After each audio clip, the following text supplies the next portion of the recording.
হ্যাঁ, একটা গল্প বলি শোন। গল্পটা হলো,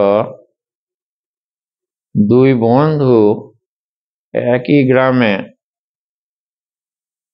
তারা জন্মগ্রহণ করেছিল এবং ছোট থেকে খুব বন্ধুত্ব, স্কুলে পড়া আর করা এই সমস্ত সব করে যখন একটু বড় হলো তখন বাবা মায়েরা বলতে লাগলো ছেলের বিয়ে দেবো। তো এক বন্ধু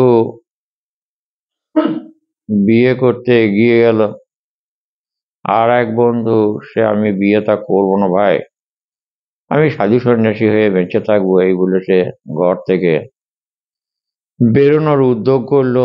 বন্ধুকে বললো, বন্ধু যাবি? তো বললো, না ভাই, বাবা মা বিয়ে দিতে চাইছে, তা আমি বিয়েটা করি, তারপরে তুই আগে যা, তারপর আমি দেখবো পরে।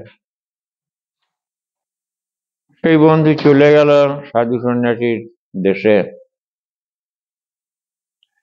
আর এই বন্ধু বিয়ে করলো। তারপর ওই বন্ধু একবার এলো বছর পাঁচেক পরে বন্ধুর সঙ্গে দেখা করতে। তো বন্ধু, কি করছিস ভাই? না, এই গরু বাছুরের ছানি কাটছি। তারপরে এইটিকে রে, একটা ছেলে বাচ্চা হামাগুড়ি দিয়েছে বলে এটি আমার ছেলে রে। বললো, বেশ বেশ বেশ, তা তোর বউ বিয়েটা করেছিস, ছেলে পিলেও হয়ে গেছে, বাহ, খুব ভালো।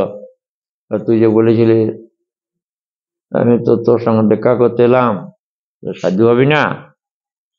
ও বলেছিলাম তো ভাই, এখন কি করে সাধু হবো, দাঁড়া ছেলেটাকে স্কুলে ভর্তি করি, ছেলেটা পড়াশোনা করবে,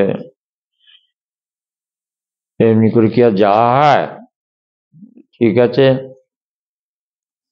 সেই রাতটা থাকলো, তারপরের দিন চলে গেল সাধু। সে তো সাধুদের দেশে গেল, আর এ সংসারই রইল। আবার বছর দশেক পরে আবার সেই বন্ধুর কথা মনে করে এলো বন্ধুর বাড়ি। বলে, ভাই, এই মাত্র ছেলেটা মাধ্যমিক পাশ করলো, দেখ বড়সড় হয়েছে, ও কিছু কাজকর্ম করুক, বিয়ে থা দিই, তা নাহলে এই সংসার ফেলে দিয়ে কি আর সাধ্য হতে যাওয়া হয়, তা এদের কিছু ব্যবস্থা করে দিই। বলে, হ্যাঁ তা বটে, তা তুই ব্যবস্থা কর, তাহলে আমি আসি। এই বলে এক রাত থেকে সে আবার চলে গেল সাধু তার নিজের জায়গায়, বন্ধু সংসারই রইল। তারপরে আবার বছর সাত আট পরে এলো, এসে দেখছে যে ওর বাবা যেমন ছানি কাটতো, ছেলেটা ছানি কাটছে। বলে, কিরে বেটা, কি করছিস? তা বলে, এই গরুগুলোকে খেতে দিতে হবে। হ্যাঁ। তো বললো, এই বাচ্চাটা কার? তো বলছে, বাচ্চাটা আমার। হ্যাঁ। তো বললে, বেশ বেশ, খুব ভালো। তো তোর বাবা কই? বললো, বাবা তো আজ 2 বছর 3 বছর হলো বাবা মারা গেছে। হ্যাঁ? সে কি রে, তো বাবা মারা গেছে? তো বললো, হ্যাঁ, বাবা মারা গেছে, এটি আমার ছেলে, আসুন আসুন, বসুন, থাকুন। তা বেশ, থাকি। মনটা খারাপ করে ঘরে রইলো। রাত্রিবেলায় যে ঘরে ওকে শুতে দিয়েছে সেই ঘরে কতগুলো বাক্স রয়েছে, বাক্স তলাতে গোঁ গোঁ শব্দ। তা সাধু তো এ বুঝতে পারলো যে একটা কি সাপ কোথায় গোঁ গোঁ করছে, ছেলেটাকে ডাকলো, ছেলেটা বেরিয়ে এলো, এসে সাপটাকে খোঁচারে বার করলে। সাপটাকে বার করে আচ্ছা করে সাপটাকে মার, উঠোনে তাকে মেরে ফেললো। তারপরে তাকে আগুন দিয়ে পুড়িয়ে দিল বাইরে নিয়ে গিয়ে। তখন সাধু বুঝতে পারলো যে এইবার বেটা ঠিক জব্দ হয়েছে।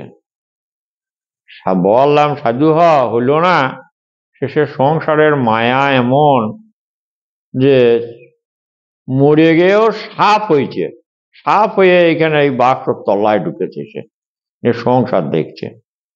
এই সংসার জায়গাটা এইরকমই মোহমায়ার জায়গা, এরকমই হয়। এই বলে সাধু বলল, বাবা, এটা সে মনে মনে ভাবলো। এই ভাবতে ভাবতে সে তার নিজের জায়গায় চলে গেল। আর ওর বন্ধুর ছেলে, নাতি, বৌমা, ওরা সংসারেই রয়ে গেল।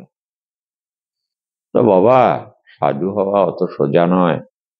এই সংসারের মায়া মোহ ত্যাগ করে যাওয়া খুব কঠিন। আর যাদের খুব বেশি মোহ মায়া, তারা ওই মৃত্যুর পরে আবার সাপ হয়ে এসে সেই সংসারই দেখে, আর কি করবে। এই তো বুঝে ওটা খুব মুশকিল রে।